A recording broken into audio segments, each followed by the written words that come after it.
بسم اللہ الرحمن الرحیم۔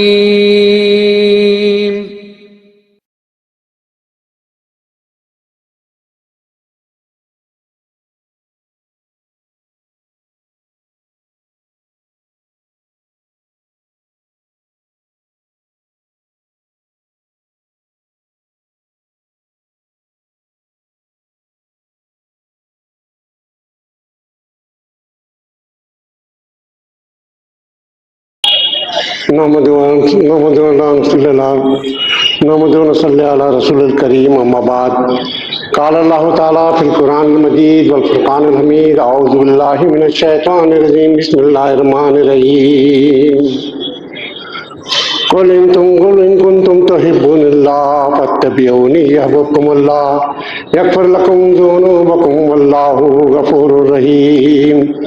صدق اللہ العظیم۔ تمام تعریفیں رب دو جہاں کے لیے۔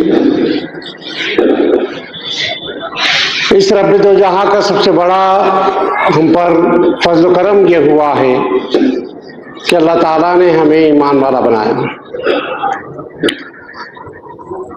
اب آپ دیکھیں کہ اللہ تعالیٰ نے جہاں انسانوں کی تخلیق کی، اس انسانوں کی زندگی کے لیے اجرام سماوی اور بحر و بر کو مزین کیا، وہیں اللہ تعالیٰ نے اس انسان کی رہنمائی کے لیے، روح کی تسکین کے لیے